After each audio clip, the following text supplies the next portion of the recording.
Ladies and gentlemen, welcome back to the analysis of YOLENO TV. I hope you're well from wherever you watch this channel.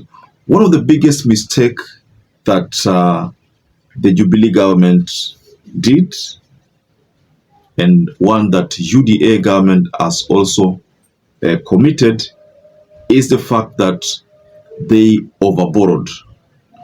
What I recall of the project cost was something like 55 billion and it was private. Kwa ujenzi wa reli ya SGR. Reli hiyo yenye kilomita 480 kutoka Nairobi hadi Mombasa. When Ruto took over, there was claim of borrowing spree. You remember the statement that Jimmy Wanjigi used to share with us. Now guess what? Willis Evans Otieno has come up with an explosive revelation about the challenges that the regime is facing right now as a result of overborrowing. And allow me to take you through this statement from Willis Evans Otieno. And he says, Ruto is now grappling with the consequences of a fiscal crisis he helped engineer. Between 2013 and 2023, Kenya's borrowing should have been capped at approximately 1.3 trillion based on sustainable debt threshold and constitutional safeguards. Instead, the Jubilee administration, under which Ruto served as deputy president, recklessly borrowed over 10 trillion, much of it without proper parliamentary approval or adherence to public finance laws. The projects that Ruto's government is now unable to sustain were initiated under his watch. He was not a bystander. He was a principal actor. The chickens have come home to roost. What we are witnessing is accountability catching up. So that is what Willis Otieno shared with us. And I want us to explore this tweet. It talks about debt ceiling. It talks about overborrowing. Who made a mistake, ladies and gentlemen? So I'd like us to look at the story from SGR, because part of the problem that we have is because of SGR, and Ruto cannot run away from that fact that he was a bystander. Of course, for those of you who remember when SGR was being introduced, this is how William Ruto reacted to the project. They say failure is an orphan.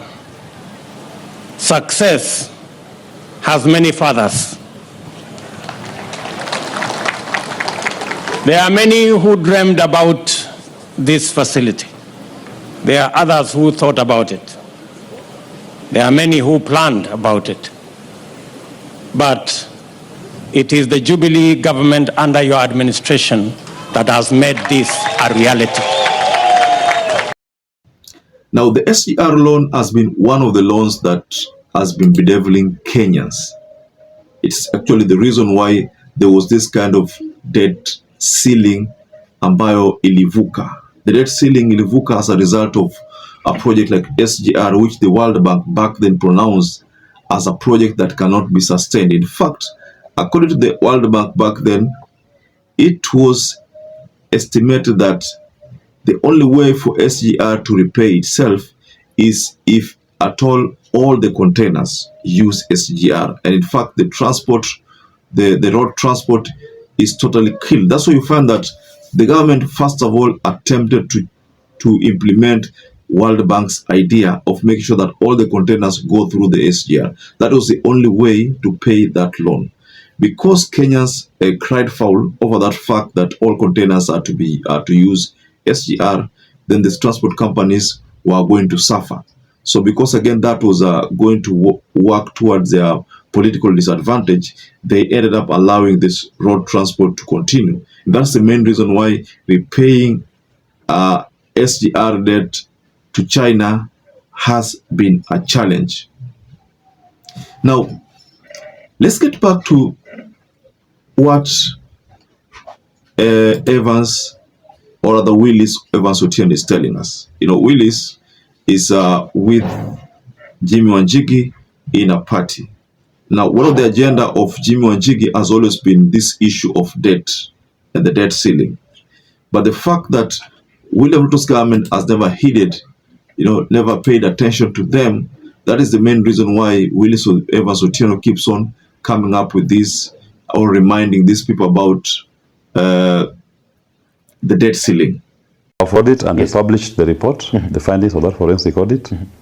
And we started by saying, look at our laws, what it provides. A forensic audit looks at the legality, not just the figures, but also the legality. Our laws provide that you only borrow for development. And you can only take an overdraft of not less than 5%, not more than 5%, for short-term borrowings to meet liquidity issues. So the bulk of our borrowing is only for development. Then, for you to borrow, you must get parliamentary approval. So we went into our Appropriations Act, Parliament. In the period 10 years running from 2013 to 2023, Parliament only approved for borrowing of 2.2 trillion. That is the projects where you could say Parliament has approved, take this loan, 2.2 trillion. But in the same period, we were told we borrowed almost 9.7 trillion. That makes sense. So you have almost 7 trillion that is taken without parliamentary approval. Na isitoshe, in the same period, we paid as debt finance almost 5.4 trillion. Then we are told our loan is still 10.3 trillion. Which debt is this that you keep paying for it and then go down? So everything that is illegal, you take it out. And further, we did what is called a primary balance sheet. Remove debt finance. So we took all the actual revenues paid by the people of Kenya for the 10 years period. All the revenue. Write down all the collections from our tax money. 13.3 trillion. Then we listed all our expenditures approved by our parliament in all the appropriation acts for the respective years. Our entire expenditure for the whole period was 14.6 trillion. So our revenue was 13.3, our expenditure was 14.6. So remove debt finance, debt. What that means is this: the difference between our revenue and our expenditure was 1.3 trillion. So if we were meant to borrow, it could have only been to borrow to cover what? The deficit. Which is how much? 1.3 trillion in 10 years. That is what we should have borrowed. Okay. But are we at 11.5 trillion today? If in the 10-year period, our deficit, using a primary balance, was only 1.3 trillion. That is what we ought to have borrowed. And it's very comfortable to be in such a space. If in 10 years, your deficit is 1.3 trillion, you know what that means? Per year, that comes around 130 billion only. So you need to borrow 130 billion. That's a very safe space to be. We can live within our means. And that is what Safina Party will be advocating, living within our means. And doing that which the Constitution expects us to achieve. Because the Constitution requires that we must have what is called a balanced budget. Balance in the sense that your revenue and your expenditures must tally. They must balance. What we have here is a state that has gone amok. People taking money illegally in the name of the people of Kenya. The money does not come into Kenya. They spend it all over the world, living large. What comes into Kenya is the obligation on the people of Kenya to pay. Consequences, Badi stands up to say it is unsustainable to continue funding this education. It is unsustainable to continue providing you with healthcare services. And we are going to see more and more of social programs being abandoned by government. Now, if you go to a statement that was delivered by David Kosing, the chair of Parliamentary Transport Committee, back then he said MPs wanted the government to seek new terms for the $4.5 billion, that is equivalent to 408 billion, loan used to put up the SGR. You see, 488 billion was used to put up SGR. It's almost half a trillion was used on the SGR. And this is what he said. We also recommend that the entire loan framework should also be renegotiated.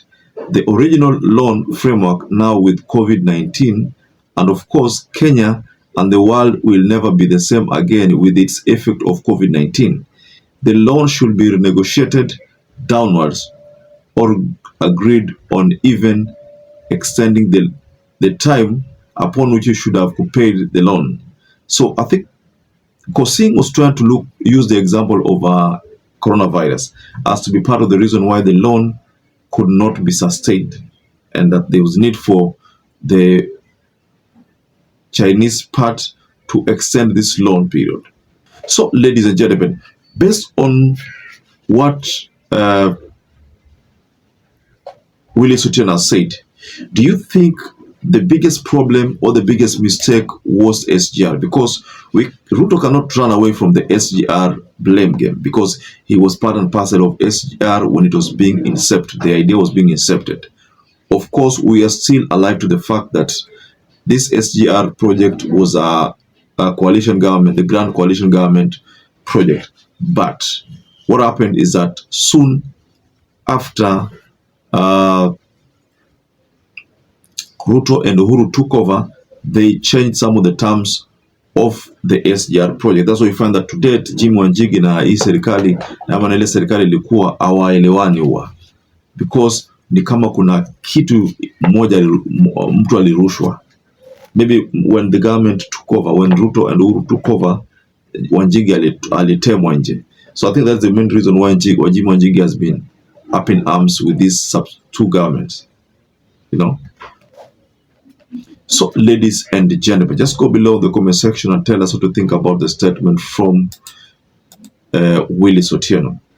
So perhaps if you're watching this video and you've not subscribed, take 1 second and subscribe, like this video. Till you catch up again, stay safe and stay blessed.